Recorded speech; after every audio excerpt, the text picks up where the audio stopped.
Recuerden esto, ¿no? Que la mirada del Señor está puesta en cada uno de nosotros. Amén. Hace mucho tiempo pensaba, ¿no?, que Dios tiene hijos predilectos, favoritismos, porque a veces pensamos, ¿no?, de que mira a fulano, mengano, cómo Dios lo utiliza poderosamente, pero no caemos en que no es que Dios prefiera a fulano o mengano, sino que es esa persona que prefiere pasar tiempo con el Señor y está dispuesto a sacrificar muchas de las cosas que quizás nosotros no somos capaces de sacrificar por estar con Él. Y es ahí donde vemos el cambio y el Señor va transformando nuestras vidas. Amén. Porque el Señor ama. Los que tenemos hijos, ¿verdad? Los que somos padres, nosotros podemos decir que amamos más a uno o a otro. No. Así como tenemos las manos, ¿no?, diferentes dedos, diferentes formas, amamos a cada uno de nuestros hijos. Y si me tuviera que cortar alguno, como dice muchas veces mi esposa, ¿no?, me pone ese ejemplo, igual me va a doler, porque no puedo descartar ninguno de ellos. De la misma manera el Señor nos ama a cada uno de nosotros, y cada uno de nosotros somos diferentes. Amén. Y en este sentido, yo quiero que sepas y quiero decir a cada uno de vosotros que el Señor os ama. Con amor eterno nos ha amado, dice el Señor. ¿Cuánto me amó? Dice, de tal manera nos amó que dio a Jesucristo por ti y por mí, por cada uno de nosotros, para rescatarnos y para darnos una nueva oportunidad de poder acercarnos al Padre, de poder reconciliarnos. Amén. Entonces, una de las cosas como creyentes ¿cuántos creyentes ya llevamos más de un año? Más de 2, más de 3, ¿no? Y vamos sumando. Amén. Y ahora yo pregunto, si nos vemos nuestra evolución, los que ya llevamos un tiempito en el Evangelio, decimos, ¿tenemos el mismo gozo, el mismo fuego? O quizás a veces decimos y cantamos esa canción que me gusta mucho, no, bueno, no es broma, no me gusta, que es Cansado del Camino, ¿no? Y estamos cansados del camino, ¿no? Y Señor, porque a mí, ¿no?, yo sé que tú me das luchas para tal, pero Señor, por favor, necesito unas vacaciones de tanta lucha. Y a ver, porque seamos sinceros, a lo largo de nuestras vidas sabemos que hay aflicciones, hay luchas que nos cuesta el día a día. Yo no sé vosotros, pero yo a lo largo de mi vida siempre me he encontrado en situaciones difíciles, que he tenido que tomar decisiones y he tenido que batallar con diferentes circunstancias. Ha habido momentos buenos, temporadas buenas, gloria a Dios, pero ha habido temporadas en que me he visto como que estoy en medio de una tormenta y que el agua me está a punto de ahogar y mi barco se está hundiendo. Pero son en esos momentos donde yo recuerdo que el Señor Jesús está conmigo y sé que si Él está allí conmigo, esa barca no se va a hundir. Por mucho que sople el viento y haya tempestad a mi alrededor, sé que si el Señor Jesús está allí con cada uno de nosotros, esa barca, os digo yo, que no se hunde. Amén. Pero nosotros debemos de tenerlo claro, que Él está allí. Amén. No dar por supuesto. Porque una de las peores cosas que nosotros podemos hacer es dar por supuesto muchas cosas. Y al final nos encontramos que aquellas cosas que suponemos que tenemos, si no las tenemos cuando es más necesario, notamos la ausencia. Esto es cuando alguno de nosotros hacemos un viaje, ¿qué es lo que hacemos? Repasamos lo que necesitamos. Y no damos por supuesto si llevo ropa limpia, si me cambio o no me cambio. No, no. Tú coges tu maleta y haces un repaso, ¿qué es lo que yo necesito? Y de pronto necesito calcetines, calzoncillo, camiseta, chándal, pijama, cepillo de diente, tal, tal, tal. Y empiezas a detallar todo aquello que es necesario. Pues de la misma manera nosotros en nuestro largo caminar en esta vida debemos de tener claro cosas que son muy importantes. Y una de esas cosas importantes es tener a Cristo en tu corazón. Amén. Porque la palabra nos dice que podemos tener el mundo, todas las cosas que el mundo ofrece, pero si no tengo a Cristo, que es lo más importante, de nada me sirve. Entonces, en esta mañana yo quiero hacer recordar todas aquellas cosas que el Señor ha hablado a cada uno de nosotros a lo largo de nuestras vidas. Por un minuto quiero que empecemos a recordar qué palabras, qué promesas el Señor ha dicho a cada uno de nosotros. Cuando empezamos nuestra vida como creyentes, cuando aceptamos a Cristo como nuestro Señor y Salvador, yo sé y estoy seguro que el Señor puso algo en tu corazón. Puso una inquietud, un llamado. Puso algo en tu mente y tú dijiste, a mí me gustaría que el Señor me utilizara de esta manera. Y el Señor, yo quiero entregar mi vida al Señor. Y yo no sé lo que puedo hacer, pero Señor, úsame para lo que tú quieras. ¿Sí? Empecemos a recordar qué es lo que el Señor ha hecho. Y ahora, lamentablemente, por los azares del destino, por cosas que hemos vivido, malas decisiones que hemos tomado a lo largo de nuestra vida, quizás ha llegado un punto en que decimos, Señor, todo aquello que yo en algún momento tú hablases a mi vida no se está cumpliendo. O siento esa frustración de querer haber aportado más y no he conseguido hacer aquellas cosas. Y de pronto volvemos a la canción, ¿no? Cansado del camino. Y vamos a hacer un paralelismo. ¿Cuántos de nosotros conocemos al rey David? Al David. Bueno, antes de ser rey era un pastor de ovejas. ¿Sabemos quién era este hombre, David? ¿Cuál fue su mayor hazaña? Una de las tantas. Un Goliat. Muchas veces para que el propósito de Dios se vaya a cumplir en nuestras vidas, vamos a tener que enfrentarnos a un Goliat, a algo que nos va a superar en nuestras fuerzas, algo que nos va a venir demasiado grande, situaciones que podemos nosotros vivir y decir, yo no puedo.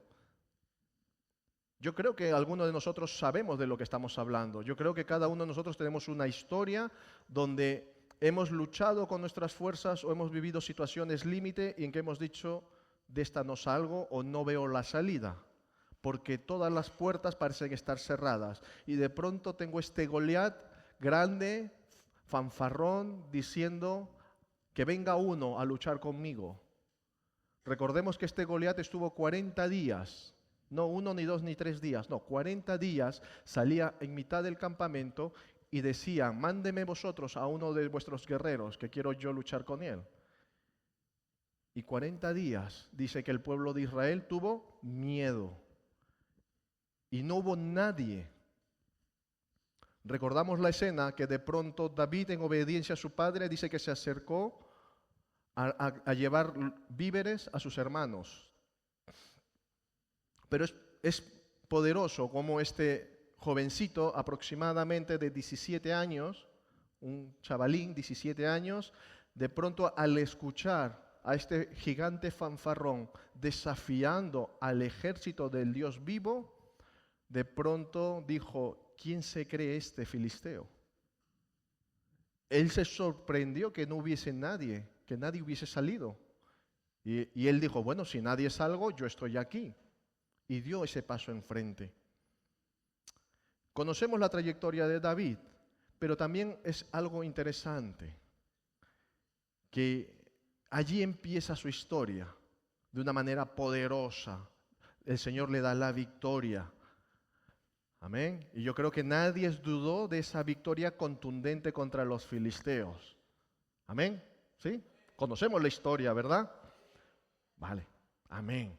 Pero luego, pasado unos años, vamos a mirar lo que dice Samuel, en 1 Samuel 21:15. 1 Samuel, a ver. Primera de Samuel 21.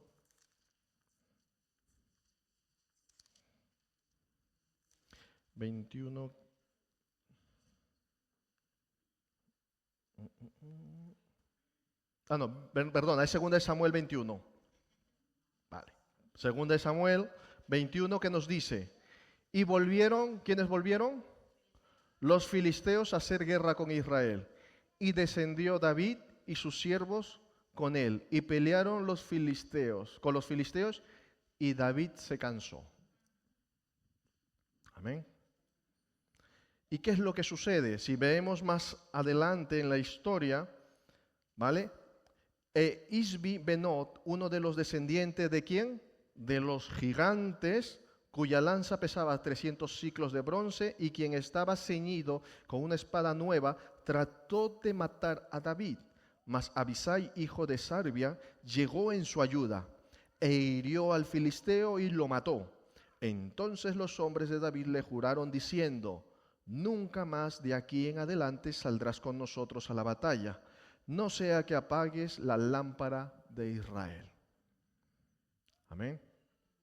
Estamos viendo dos escenas similares. Un David, un chaval de 17 años, en la flor de la vida, y ahora vemos a un David aproximadamente entre 60 y 68 años, ya mayor, ya ha vivido unos cuantos años, ya el hombre se encuentra cansado, no se encuentra con la misma vitalidad ni con las mismas fuerzas. Era el mismo David, un siervo de Dios ungido, un siervo que alababa, que glorificaba al Señor, que tenía una relación especial con Dios. Pero en lo natural, las fuerzas se le iban, había un cansancio. Conocemos su historia, ¿vale? Él pecó, él hizo cosas que no agradaron al Señor, pero cuando hubo esa confrontación, él reconoció su error, él se arrepintió y hubo una restauración. Él también vivió y sufrió unas consecuencias. ¿Y esto cómo lo podemos nosotros vivir para nuestras vidas?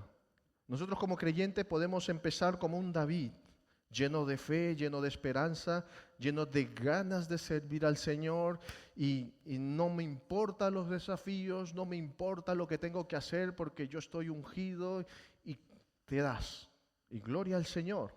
Pero luego pasa un tiempo y así como este siervo de Dios, de pronto viene el cansancio, vienen los años, vienen las circunstancias a nuestras vidas que de pronto nos hacen acomodarnos. Quizás el fuego del Espíritu que empezó como una llama ardiente, ahora simplemente es una pequeña llama que apenas me sirve para poder alumbrar mi camino. Porque hemos dejado que todas aquellas cosas de pronto me desbordasen e hicieran mella en aquello lo que Dios tiene o tenía preparado para mí. O aún mayor, ¿cuántas veces de nosotros hemos sido tentados?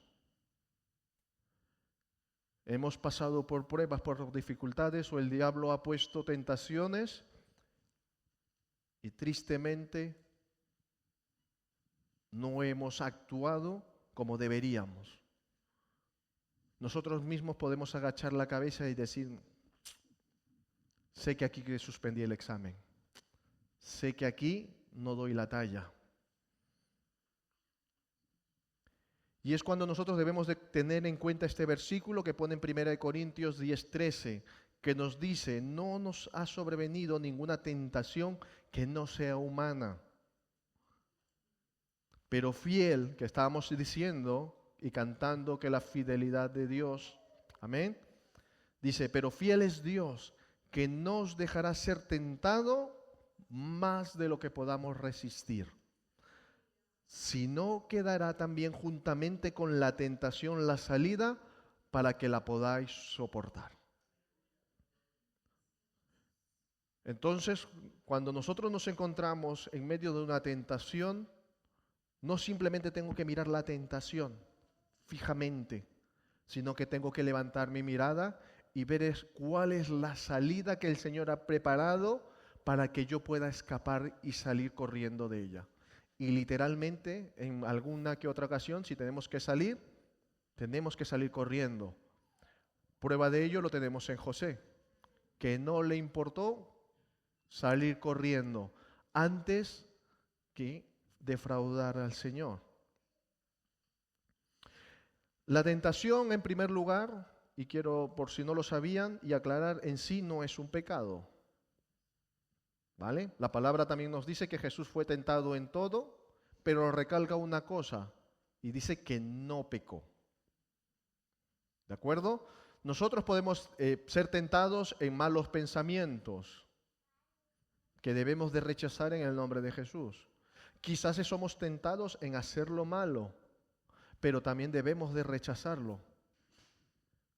Y si nosotros vemos que tenemos gente en nuestra influencia que tiene una mala influencia, también debemos de rechazarlo. La palabra nos dice que si los engañadores nos quisieran engañar, dice, no consientas, no lo permitas. Entonces, yo tengo que tener una acción frente a esa tentación. No simplemente decir, yo me dejo llevar, que me lleve la corriente. No, porque entonces de una manera pasiva estás accediendo a aquello que está siendo tentado. ¿Vale? Porque un no, si tú no dices nada, al final de una manera implícita estás dando tu consentimiento y estás siendo parte de aquello que sabes que no es correcto. Y sobre todo, yo sé que muchas veces no echemos la culpa al Señor, porque siempre no, es que el Señor ha permitido y no. En Santiago 1, 14, 15 nos recuerda y nos dice, sino que cada uno es tentado cuando de su propia concupiscencia, ¿qué significa? De mis propios malos deseos, de aquello que yo tengo en mi corazón, en mi mente, ¿vale? Cuando yo caigo, dice, soy atraído, soy seducido, y entonces estos malos deseos, esta concupiscencia, después que ha concebido, dice que da a luz el pecado, y el pecado siendo consumado da a luz la muerte. Entonces, no es que Dios ha permitido, no. Yo muchas veces lo que voy a hacer es me voy a meter yo mismo en la fosa de los leones. Yo mismo voy a ir cantando y saltando y voy a ceder a la tentación. Porque tristemente cuando el diablo nos va a tentar o nos tienta, no nos pone la cara de un león hambriento con ganas de devorarnos y destruirnos. Quizás va a utilizar algo que nuestro corazón anhela y desea. Aquello que seríamos capaces de vender y hacer lo que fuese por obtener aquellas cosas. Y no medimos muchas veces las consecuencias detrás de aquellas decisiones, porque solamente estamos enfocados en aquello que nos tienta, aquello que va a satisfacer a mi carne, a mis deseos. Por eso Proverbios 4:23 nos dice, sobre toda cosa guardada, guarda tu corazón, porque de él mana la vida. Porque el pecado no es algo externo, sino que es algo que aparece en mi corazón, en mi mente. Es algo que está allí, que si yo permito que estos malos pensamientos, que estos malos deseos arraiguen en mi corazón, sí o sí, yo al final voy a hacer lo malo. ¿Por qué? Porque mi corazón lo desea y lo anhela. Y yo no tengo que estar mirando aquellas cosas que no convienen. Por eso la palabra dice, guarda, cuida, atesora tu corazón, cuida tu mente, cuida tus pensamientos.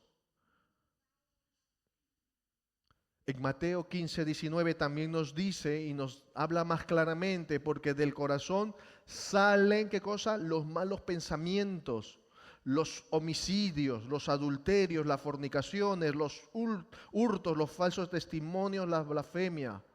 ¿De dónde salen? Del corazón. También hay un versículo que dice, de la abundancia del corazón habla la boca. Entonces, ¿qué es lo que mi corazón está lleno? ¿Qué es lo que yo estoy hablando? ¿Qué es lo que yo estoy declarando? ¿Qué es lo que yo estoy compartiendo con otros?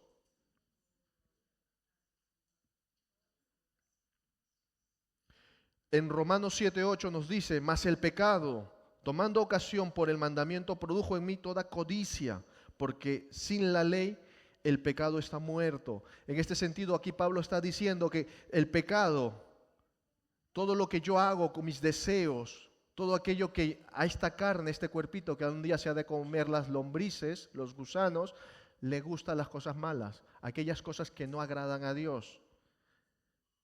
Y al final de todo esto, viene la muerte, viene la separación con Dios.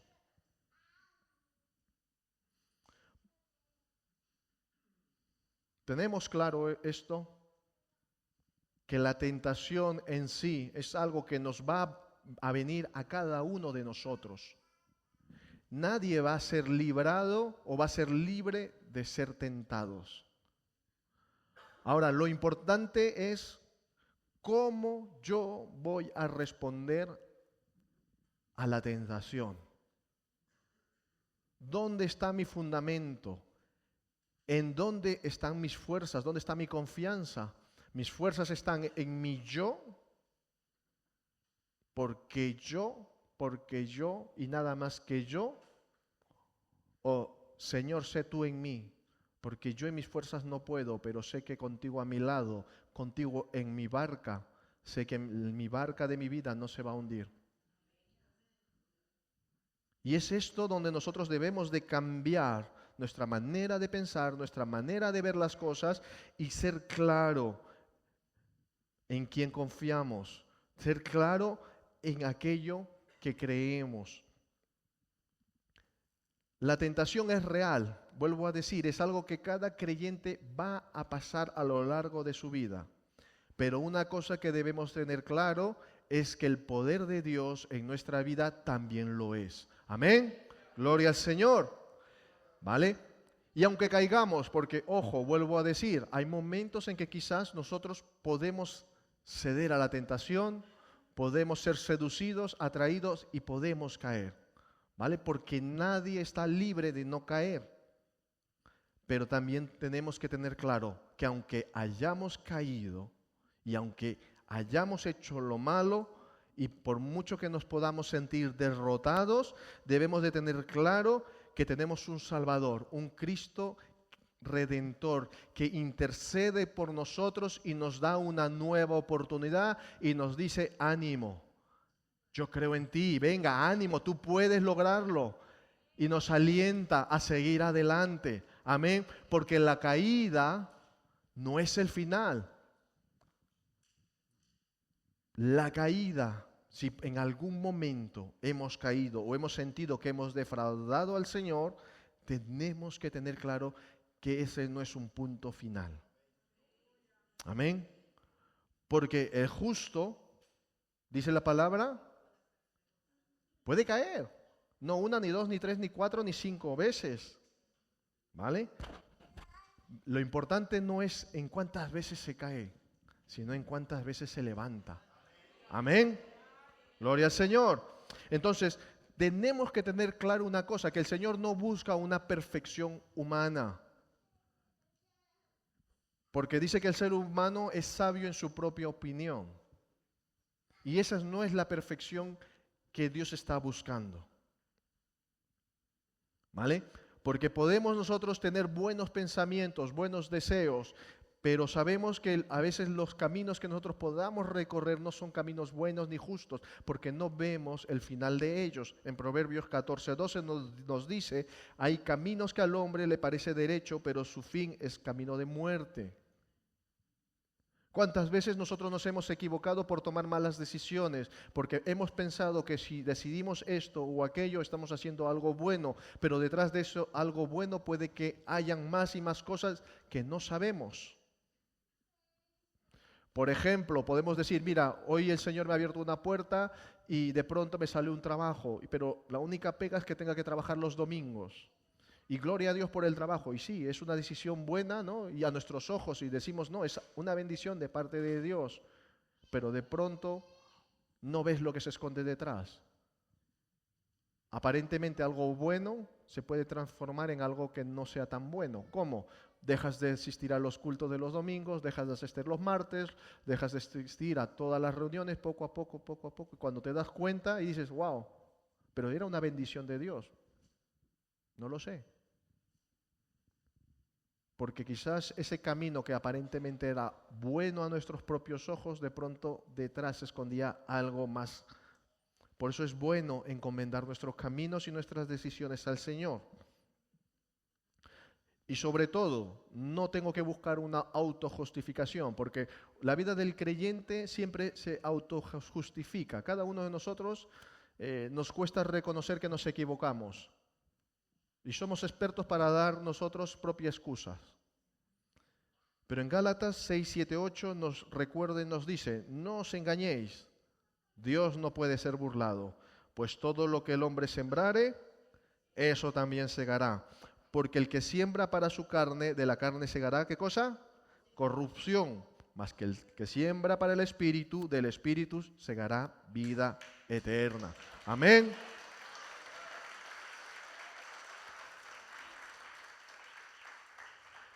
Aleluya. Y debemos de tener claro, no podemos engañarnos, no podemos consentir, ¿vale? Y autojustificarnos. Vuelvo a decir, podemos estar en tentación, podemos ser probados, podemos en algún momento, por el motivo que sea, caer, pero debemos de recordar que debemos de levantarnos. Amén. Yo siempre pongo este mismo ejemplo porque es muy sencillo y muy clarificador, ilustrativo.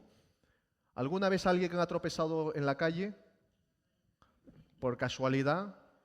Que por lo que sea has pisado mal y te has caído.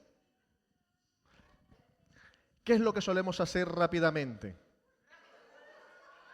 Bueno, eso ya depende, ¿no? Del achaque y del golpe, pero como norma general cuando tropezamos, te levantas, miras a un lado a otro y aquí no ha pasado nada. Salvo que te hayas golpeado y te hayas hecho daño, entonces ya la cosa cambia, ¿verdad? Pero muchas veces nuestra vida espiritual, si hemos caído, dice la palabra que abogado tenemos a Cristo. Debemos de ir rápidamente y pedir perdón y reconocer y no autojustificarnos, porque Él ya sabe lo que hay detrás, sino que debemos arrepentirnos, pedir perdón y vuelta a empezar. Amén. En Proverbios 24:16 nos dice, porque 7 veces cae el justo y vuelve a levantarse. Pero también nos dice, mas los impíos caerán en el mal.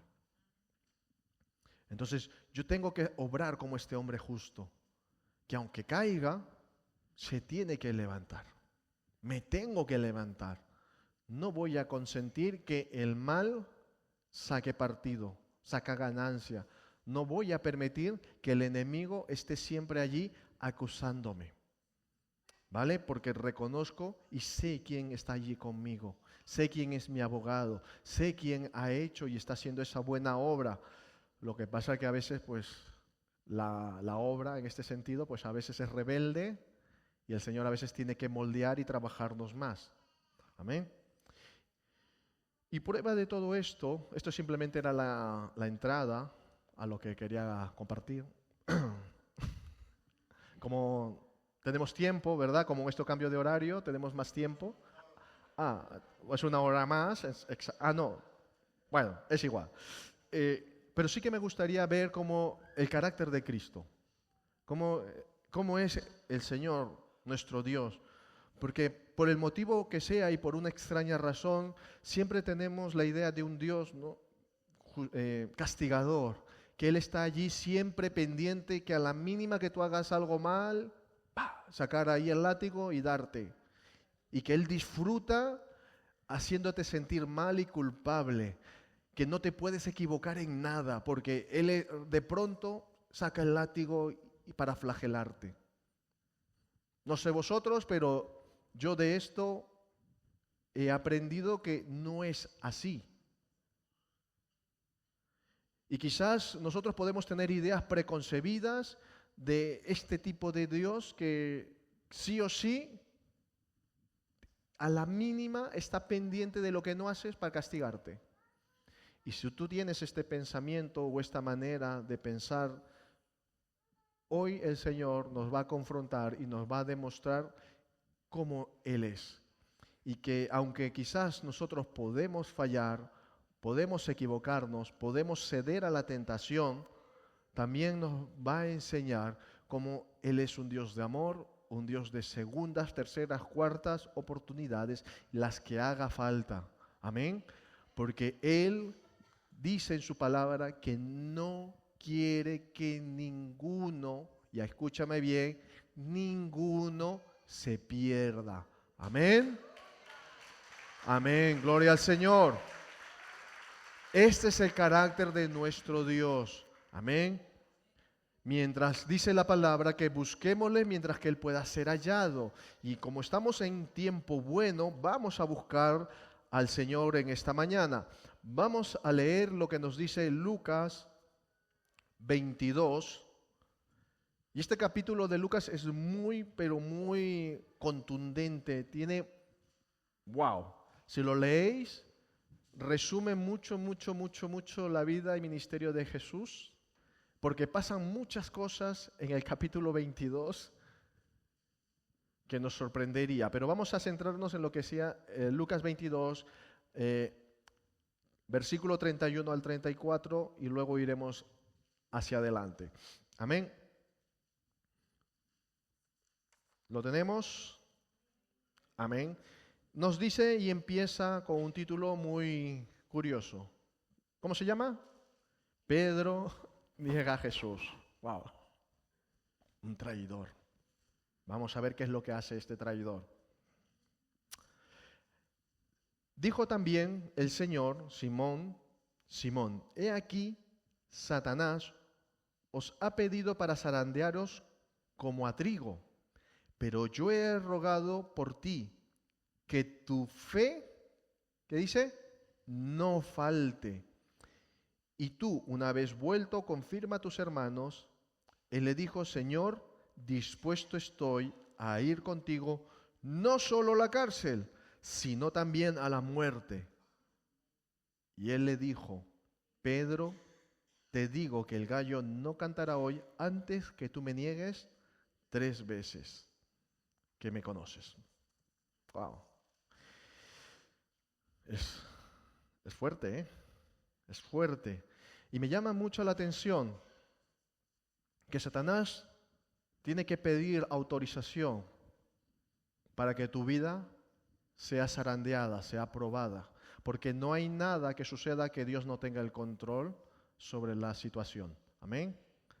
Entonces, da igual lo que estemos pasando, da igual las situaciones, tentaciones, da igual pruebas, dificultades, tenemos que tener claro que el Señor tiene el control de todas las cosas. Y aún aquellas cosas que aparentemente hoy son malas, sabemos que a los que creen, todas las cosas ayudan para bien. Amén. Y no sería la primera ocasión ni el primero que le sucede algo negativo, algo duro, difícil de sobrellevar, que el Señor vaya a utilizar aquello para que tú luego puedas glorificar su nombre. Y te des cuenta que a pesar o en medio de la aflicción, el Señor estuvo allí, está allí y estará allí siempre contigo. Amén. Entonces, tenemos claro que aunque Satanás había pedido para que los discípulos sean zarandeados, también nos dice una cosa, que Jesús estaba intercediendo y yo he rogado por ti. Y el Señor está rogando y ruega por cada uno de nosotros para que nuestra fe no decaiga, para que tengamos puestos nuestros ojos en el Señor Jesús, para que podamos mirar con fe, aunque quizás yo hoy lo veo todo negro, no veo nada, pero como cantábamos, hay una pequeña luz. Amén, como el tema de la vigilia, una luz en medio de tantas tinieblas. Y esa luz está en tu corazón, está en ti y en mí y en cada uno de nosotros. Amén. Seguimos más adelante en versículo 54 hacia adelante, que dice, y prendiéndole a Jesús, le llevaron y le condujeron hacia la casa del sumo sacerdote. Y Pedro le seguía de lejos. Y habiendo ellos encendido fuego en medio del patio, se sentaron alrededor y Pedro se sentó también entre ellos. Pero una criada, al verla sentado al fuego, se fijó en él y dijo, también éste estaba con él. Pero él lo negó diciendo, mujer, no lo conozco. Un poco después, viéndole otro, dijo, tú también eres de ellos. Y Pedro dijo, no, no lo soy. ¿No? ¿Sí? Como una hora después, otro afirmaba diciendo, verdaderamente también este estaba con él, porque es Galileo. Y Pedro dijo, hombre, no sé lo que dices.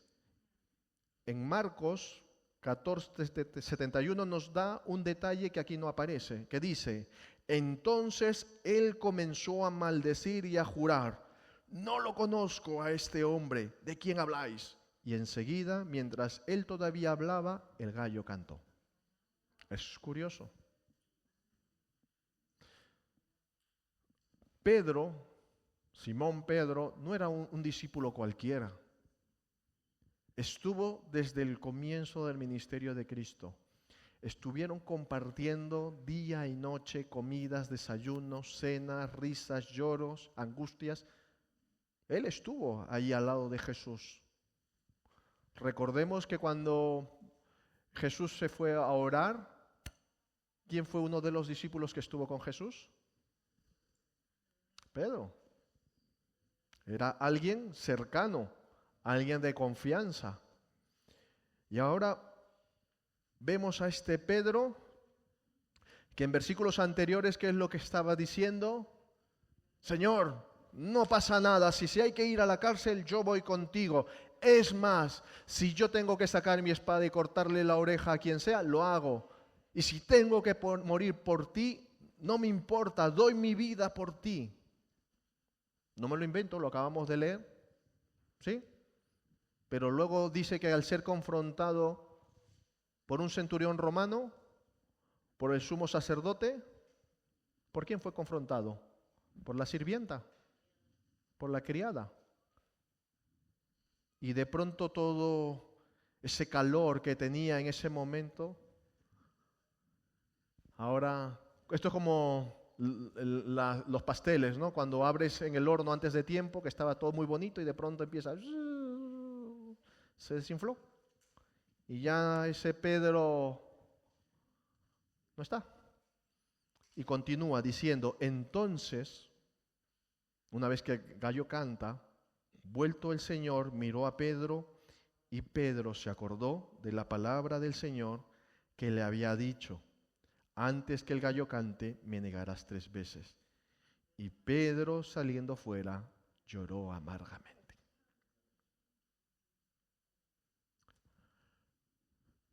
Puedo sentirme identificado con este Pedro.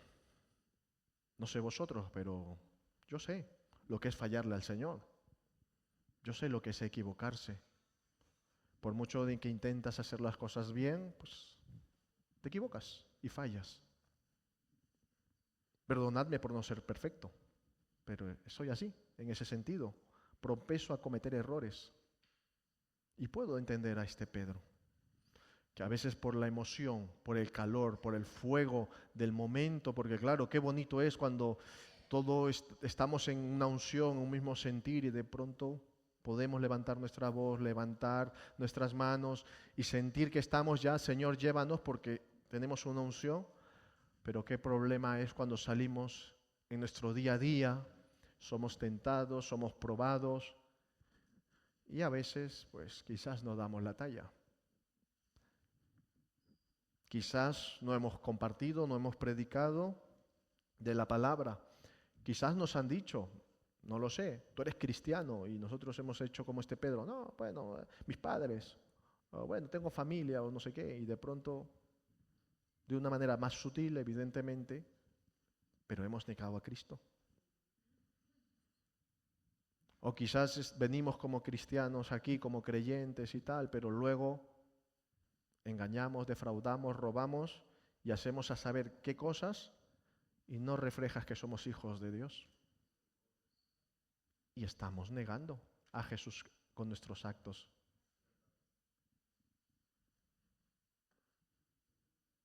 Y juzgamos a Pedro, por supuesto.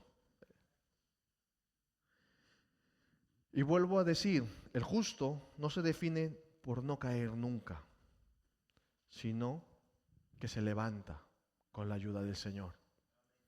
Amén. El Señor sabía cuando estaba siendo crucificado en aquella cruz que tú y yo no íbamos a fallar. Él sabía que le íbamos a fallar, por supuesto. Es más, se lo dijo a Pedro, me vas a negar. Todo lo que he de pasar, lo tengo que pasar. Y me voy a encontrar solo porque tú no vas a estar conmigo. Y se lo dijo. Pero vuelvo a decir, este no es el carácter de Dios. Jesús no se quedó simplemente mirando a Pedro. No se quedó con esa confrontación que Pedro pudo tener al ver a Jesús, porque él se sintió confrontado con esa mirada. Es cuando yo sé cuando he pecado y sé cuando he obrado mal y sé cuando he hecho algo malo y veo a Cristo Jesús a través de su palabra, a través de la alabanza, a través de las prédicas, a través de la manera que el Señor me esté hablando, yo sé que voy a ser confrontado y voy a tener esa misma sensación que tuvo Pedro de llorar, de tristeza, de dolor, porque sé que he obrado mal.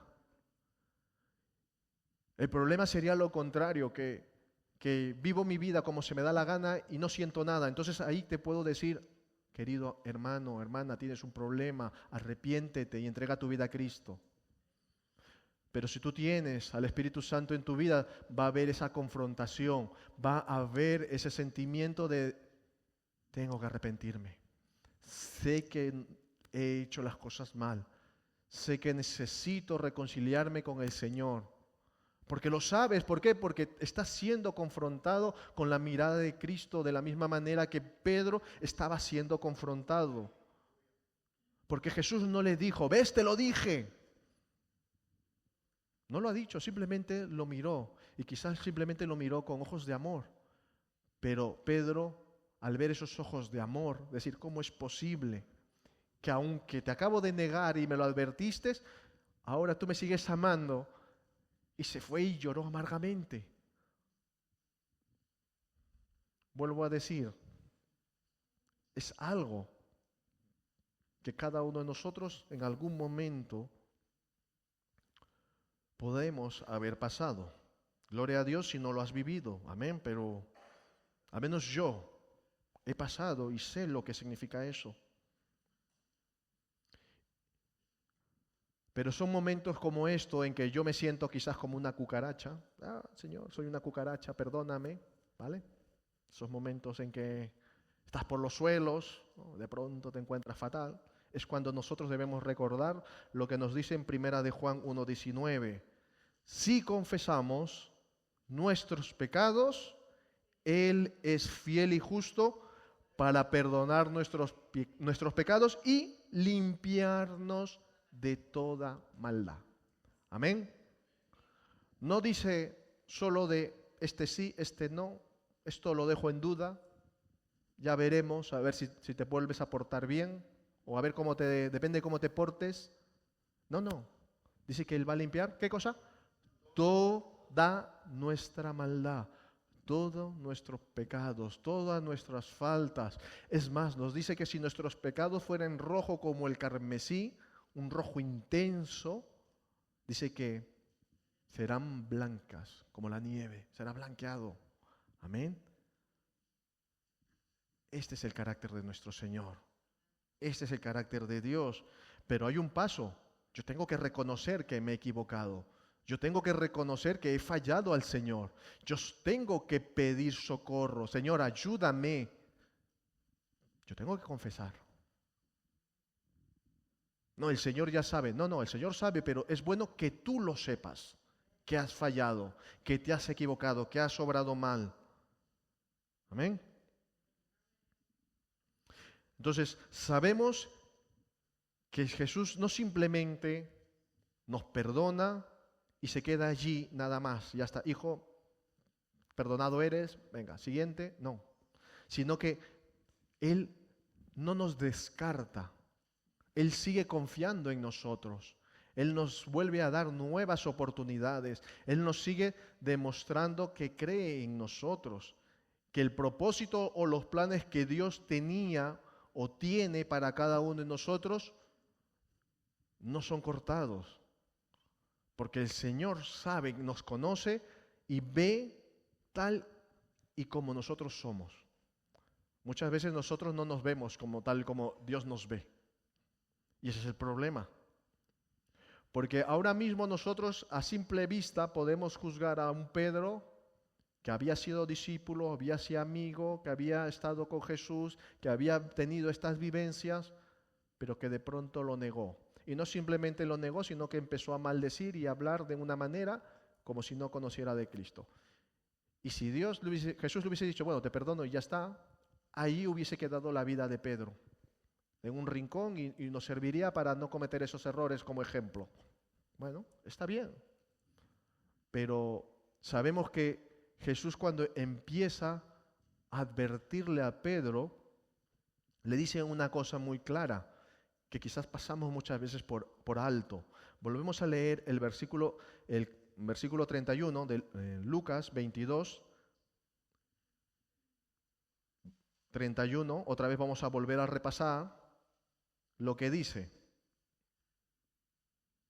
Dijo también el Señor: Simón, Simón, he aquí Satanás os ha pedido para zarandearos como a trigo, pero yo he rogado por ti, que tu fe no falte. Y tú, ¿qué dice? Una vez vuelto.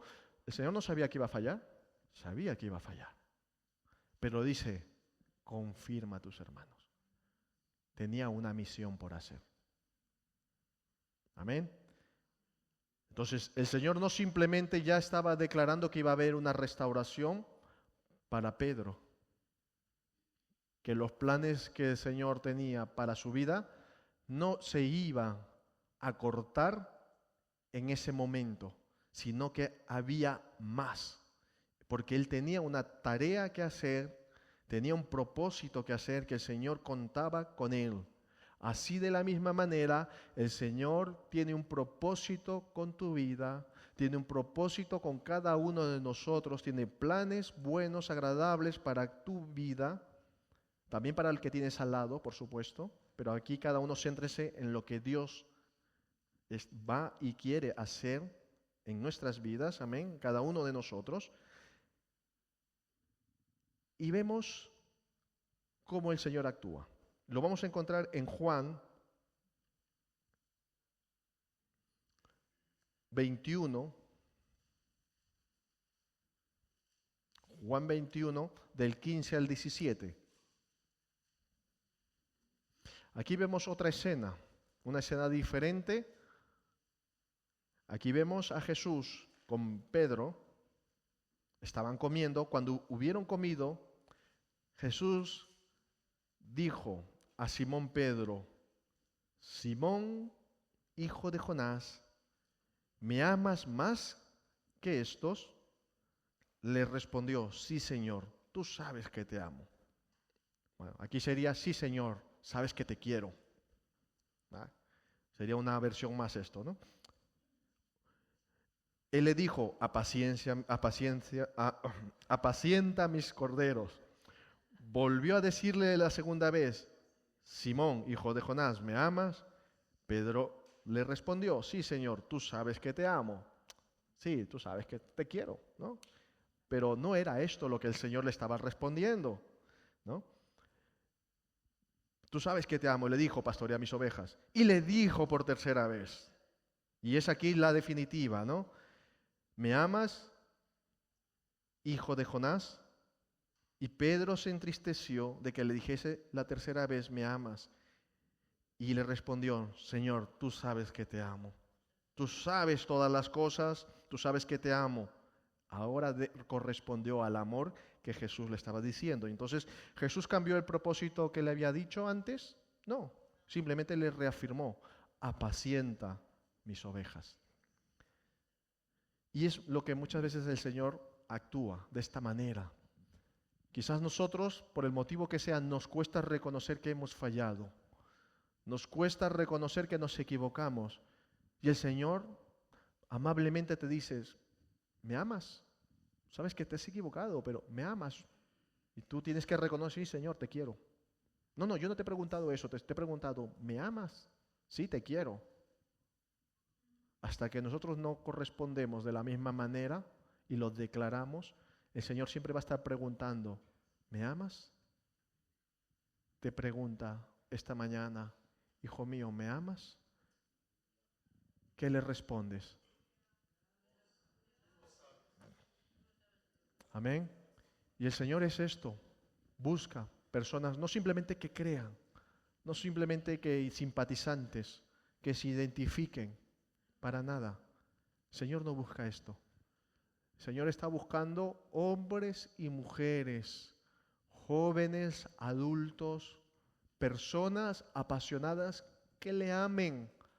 Amén. Esto es lo que el Señor estaba buscando de la boca de Pedro. Que él fuera consciente que el propósito o el plan de Dios para la vida de Pedro no se terminó con esa negación para nada, sino que él tenía un plan mucho mayor para la vida de Pedro. Entonces, donde otros ven fracasos, vemos que nuestro Señor Jesucristo ve una nueva oportunidad. Una oportunidad para que cada uno podamos crecer, para que le podamos conocer, para que podamos ver cuán bueno y agradable es Él. Amén. Donde otros puedan ver un final, decir, mira, fulanito, menganito, cayó en esto, en lo otro, defraudó al Señor, está desechado, no sirve para nada. No es la visión que el Señor tiene, sino Dios te da y nos da 1, 2, 3, las oportunidades que haga falta, porque Él cuenta con cada uno de nosotros. Amén. Sino que el Señor ve un nuevo comienzo. Si nos arrepentimos, si confesamos, si aceptamos y cada vez tenemos al Señor presente en nuestras vidas, Él va a hacer algo maravilloso con nuestras vidas. Amén. Entonces, siempre el Señor nos da una nueva oportunidad. Siempre con nuestro Señor Jesús tenemos una palabra que es levántate y anda. ¿Os suena eso? Amén. Y al que no le suene le hago un resumen, ¿no? Unos amigos le acercaron a Jesús, a un paralítico, a alguien que no podía moverse. Y lo maravilloso fue que le dijo, ¿no? Coge, levántate y anda. Amén. ¿Sí? No le recriminó porque estaba enfermo, no le dijo, oye, pero ¿qué has hecho tú? Ni esto ni lo otro. Simplemente vio la necesidad y fue llamado a misericordia y el Señor Jesús obró en consecuencia. Pero me encanta cuando dice, levántate y anda. ¿Y qué es lo que hizo esta persona? Dice que al instante cogió sus cosas, se levantó y empezó a dar saltos y dar gloria al Señor. Amén. No se quedó postrado. Bueno, yo recibí una palabra del Señor, pero yo me sigo ahí tumbadito porque después de tantos años de estar tirado en la cama, qué bien se está. No, obedeció. En esta mañana, si nosotros por el motivo que sea hemos caído quizás en pecado, hemos fallado al Señor, o quizás como David estamos cansados del camino y hemos descuidado el propósito o el plan de Dios que tiene para nuestras vidas, o tenía en ese momento cuando aceptamos al Señor, nosotros teníamos tan claro, pero por cuestiones de la vida hemos fallado y sentimos que esos planes ya no son para nosotros y que no se van a cumplir. Esta mañana os vengo a decir, levántate y anda. Amén. Aleluya, gloria al Señor.